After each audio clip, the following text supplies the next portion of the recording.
a domestic elections observer, to tell us a little bit about what the observers actually do in the country. Elizabeth, thank you for joining us and welcome to Morning Live. Thank you, Leanne, and thank you to the listeners and viewers out there. Good. Elizabeth, what do election observers do?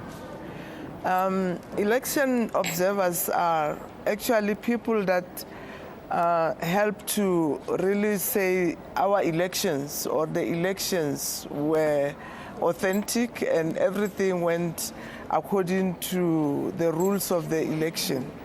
So in election observing, we actually work very hard because we have guidelines that we have to follow. First of all, you are not supposed to be having any influence on what is happening, but you have to be able to observe with sort of a very clinical eye. And observing, you will be observing what is happening at the specific polling station. For example, you'll be looking at is the infrastructure in place? And infrastructure here, is there enough lighting, staff competency? Do the people who are processing the voters know what they are doing? And you're looking also at issues of voter behavior. Do you have the voters well behaving and not one worrying the other? You're looking also at the party agents, you know, different parties and so on, how the cooperation is happening at the polling station.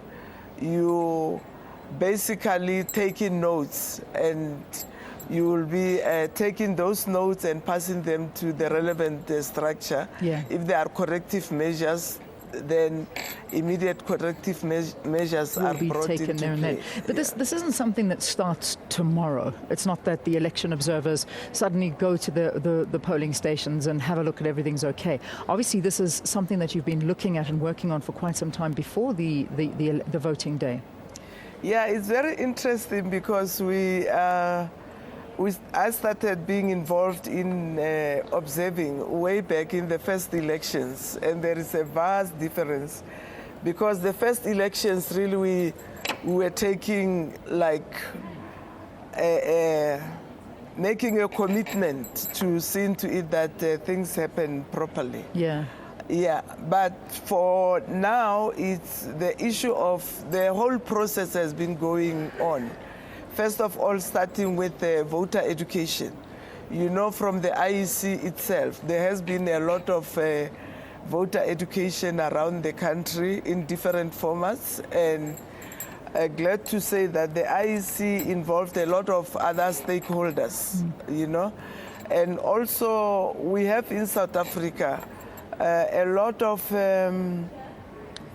Chapter 9 institutions who are also get involved in doing voter education.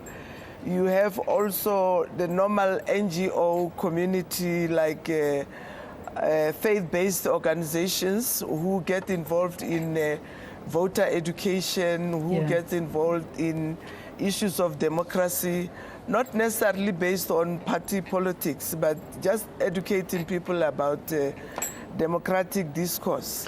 And you also have the political parties, also doing their own bit in educating the voters. So voter education has been adequately handled. In terms of some of the hotspots, because I know here in South Africa there have been some hotspots that have been identified that perhaps there may be a flare-up of violence or something may happen at some of these stations.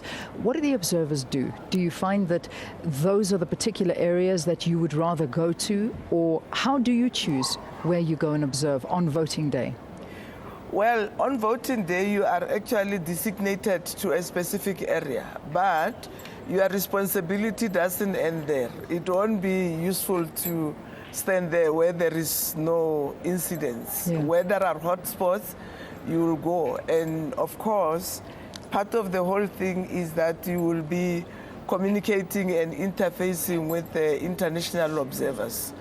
And you'll be interfacing also with the security arrangements to say, we suspect there is agitation at a specific point. Yeah. Can you please pay attention to what is happening? Okay. Without yourself getting too much involved and taking sides. Yeah. So you are there as an independent observer just to make sure that everything goes smoothly. Elizabeth, thank you for talking to us. Elizabeth Mokotong is a domestic observer. Lots of international observers also here in the country from the AU and from the Commonwealth as well that oversee and make sure that everything is free and fair with the elections here in South Africa. All right, let's take a